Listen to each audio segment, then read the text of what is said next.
सुमित्रा नंदन पंत एक ऐसे कवि जिन्हें बचपन से सजने संवरने का शौक था, लेकिन आजीवन कुंवारे रहे। जब छायावाद की दुनिया में कदम रखा तो मिसाल बन गए। उनकी कविताएं आप पढ़ेंगे तो प्रेम के सागर में गोते लगाए बिना खुद को रोक नहीं पाएंगे। पहाड़ों में जन्म और परवरिश, मैदान में पढ़ाई ने ऐसा मेल बनाया कि सुमित्रा नंदन पंत प्रकृति के सुकुमार कवि बन गए। खुद अपना नाम बदला और नई पहचान बनाई।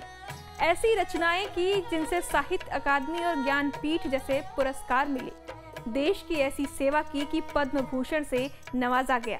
प्रतिभा के धनी और जिंदा दिली के मिसाल कवि रचनाकार सुमित्रा नंदन पंत के बारे में आज बात होगी।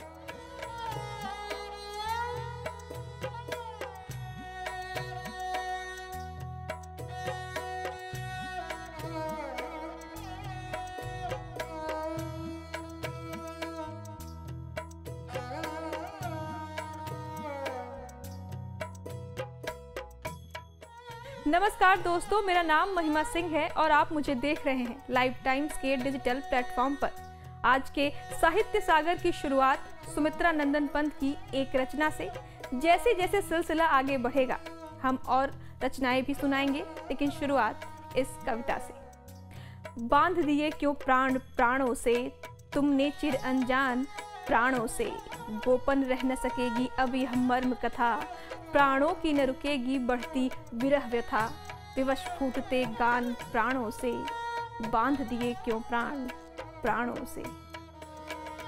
यह विदेह प्राणों का बंधन, अंतर ज्वाला में तपता तन। मुग्ध हृदय सौंदर्य ज्योति को, दग्ध कामना करता अर्पण। नहीं चाहता जो कुछ भी आदान प्राणों से, बांध दिए क्यों प्राण प्राणों से। उत्तराखंड के अल्मोड़ा के रहने वाले सुमित्रा नंदन पंत का जन्म 20 मई 1900 को हुआ। पंडित गंगादत्त पंत और सरस्वती देवी इनके माँ बाप थे। जन्म के कुछ ही घंटों बाद माँ ने दुनिया छोड़ दिया। इनकी शुरुआती पढ़ाई कसौनी गांव के ही पाठशाला में हुई। इसके बाद अल्मोड़ा में 9वीं की पढ़ाई के लिए गए। हाई स्कूल की पढ़ाई काशी में की तो 12वीं के लिए प्रयागराज का रुख किया। इस तरह उत्तराखंड का होने के बावजूद हिंदी भाषी इलाकों से ये बखूबी रूबरू हुए, जिसका असर ये रहा कि हिंदी पर इनकी अच्छी पकड़ हो गई। बचपन में इनका नाम गोसाई दत्त था, जिसे इन्होंने खुद ही बदलकर सुमित्रा नंदन कर लिया। कारण ये कि इससे गोस्वामी तुलसीदास का स्मरण होता था और ये अपनी अलग पहचान बनाना चाहते थे। राजनीति का प्रश्न नहीं रे आज जगत के सन्मुख, अर्थ साम्य भी मिटा न सकता मानव जीवन के दुख। व्यर्थ सकल इतिहासों विज्ञानों का सागर मंथन, वहां नहीं युग लक्ष्मी जीवन सुधा इंदु जन मोहन। आज वृहत सांस्कृतिक समस्या जग के निकट उपस्थित, खंड मनुजता को युग युग की होना है नवनिर्मित। विविध जाति वर्गों धर्मों को होना सहज समन्वित, मध्य युगों की नैतिकता को मानवता में विकसित।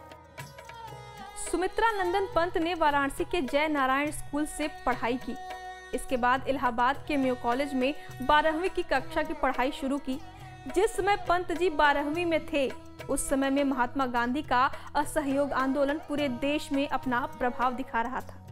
बड़ी संख्या में लोग स्कूल, विश्वविद्यालय और विदेशी सामानों का बहिष्कार कर रहे थे। इसी से प्रभावित होकर सुमित्रा नंदन पंत ने भी अपना कॉलेज छोड़ दिया, जिसके बाद कई भाषाओं की पढ़ाई उन्होंने खुद से शुरू की। पंत जी को संस्कृत, बांग्ला, हिंदी और अंग्रेजी भाषा की अच्छी जानकारी थी। भारत माता ग्रामवासिनी, खेतों में फैला है श्यामल, धूल भरा मैला सा आंचल।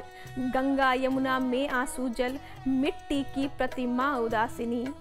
भारत माता ग्रामवासिनी, दैन्य जड़ित अपलक नत चितवन, अधरों में चिर नीरव रुदन। युग युग के तम से वितृष्णा मन, वह अपने घर में प्रवासिनी। भारत माता ग्रामवासिनी। 30 कोटि संतान नग्न तन, अर्धशुद्धित शोषित निरस्त्र जन। मूढ़ असभ्य अशिक्षित निर्धन नतमस्तक, तरु तल निवासिनी। स्वर्ण शस्य पर पद तल लुंठित, धरती सा सहिष्णु मन कुंठित। क्रंदन कंपित अधर मौन स्मित, राहु ग्रसित शरदेन्दु हासिनी। सुमित्रा नंदन पंत को सजने संवरने का शौक था। वो बचपन से ही कोट, टाई, टोपी वगैरह पहनकर खुद को तैयार रखते। उनके साथ रहने वाले भी बताते कि वो कहीं भी जाते तो एकदम तैयार होकर ही जाते। उनकी तस्वीरों को देखकर भी आप इसका अंदाजा लगा सकते हैं। एक बार इंटरव्यू में जब कवि सुकुमार से पूछा गया तो उन्होंने तत्परता से जवाब दिया, पत्नी होती तो उसे खूब संवारता, लेकिन पत्नी नहीं है इसलिए खुद को संवारता रहता हूँ। आजीवन कुंवारे रहने वाले सुमित्रा नंदन पंत कहते कि पहाड़ों पर रहते हुए आपका स्त्री की ओर आकर्षित होना बहुत मुश्किल है। हालांकि चिदंबरा में उन्होंने पत्नी की मौत के बाद के अकेलेपन को लिखा है, जो अथाह पीड़ा को दर्शाता है। नारी की सुंदरता पर मैं होता नहीं विमोहित, शोभा का ऐश्वर्य मुझे करता अवश्य आनंदित। विशद स्त्रीत्व का ही मैं मन में करता हूँ निज पूजन, जब आभा देही नारी आह्लाद प्रेम कर वर्षण। मधुर मानवी की महिमा से भू को करती पावन, तुम में सब गुण हैं, तोड़ो अपने भय कल्पित बंधन। जड़ समाज के करदम से उठकर सरोज सी ऊपर, अपने अंतर के विकास से जीवन के दल दो भर। सत्य नहीं बाहर, नारी का सत्य तुम्हारे भीतर, भीतर ही से करो नियंत्रित जीवन को, छोड़ो डर। सुमित्रा नंदन पंत की पूरी जिंदगी लेखनी को ही समर्पित रही। 7 साल की उम्र में जब पंत जी कक्षा 4 में थे तभी उन्होंने कविता लिखनी शुरू कर दी। वो धीरे धीरे हिंदी कविता के प्रकाश पुंज के रूप में रोशन होने लगी। 1926 में काव्य संकलन पल्लव प्रकाशित हुआ, जिसने लोगों के दिलों पर राज किया। इन्होंने भले शादी नहीं की, लेकिन प्रेम पर लिखी इनकी रचनाएं आपको मोहित कर देंगी। सुमित्रा नंदन पंत का प्रकृति के प्रति अगाध आकर्षण रहा, जिसकी वजह से वो प्रकृति के सुकुमार कवि के नाम से मशहूर हुए। जब आप इनकी रचनाएं पढ़ेंगे तो आपको समझ में आएगा कि वाकई में ये नाम इन्हीं के लिए बना था।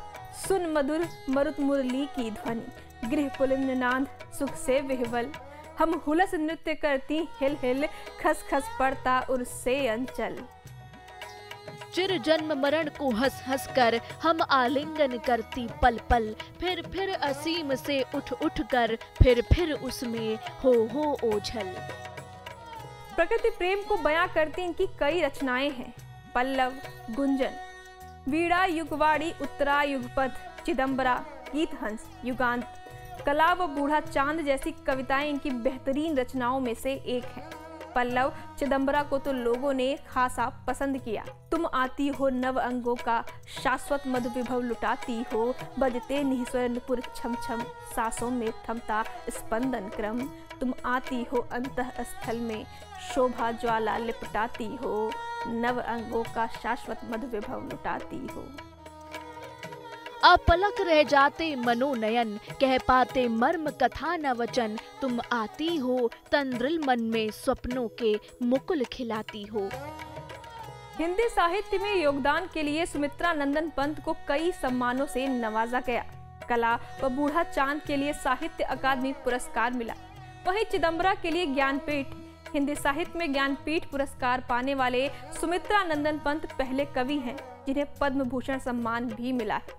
अपनी रचनाओं से साहित्य और खासकर हिंदी साहित्य को धनी करने के बाद सुमित्रा नंदन पंत 28 दिसंबर 1977 को चीर निद्रा में लीन हो गए और हमारे और आपके जहन में हमेशा के लिए सुकुमार कवि के रूप में अमर हो गए। आओ अपने मन को टोवें, व्यर्थ देह के संग मन की भी निर्धनता का बोझ न ढोवें। जाति पातियों में बहुबट कर सामाजिक जीवन संकटवर, स्वार्थ लिप्त रह सर्वश्रेय के पथ में हम मत काटे बोवे। आओ मिलकर अपने मन को टोवें। उजड़ गया घर द्वार अचानक, रहा भाग्य का खेल भयानक। बीत गई जो बीत गई हम, उसके लिए नहीं अब रोवे। परिवर्तन ही जग का जीवन, यहाँ विकास रास संग विघटन। हम हो अपने भाग्य विधाता, यूं मन का धीरज मत खोवे। कुछ मिनटों में साहित्य के इतने बड़े सम्राट को समेट पाना नामुमकिन है, लेकिन हमसे जितना हो सका हमने कोशिश की। आगे फिर कभी प्रकृति के सुकुमार कवि पर और विस्तार से बातें होंगी। आशा करती हूँ कि साहित्य के सफर में चलकर आपको अच्छा लगा होगा। साहित्य से जुड़ी और अनकही दास्तान को जानने के लिए हमसे जुड़े रहिए। अगर आप भी किसी कवि के बारे में विशेष जानकारी चाहते हैं तो कमेंट में बताएं, हम कोशिश करेंगे उस कवि से आपको रूबरू कराने की। तब तक के लिए जय हिंद।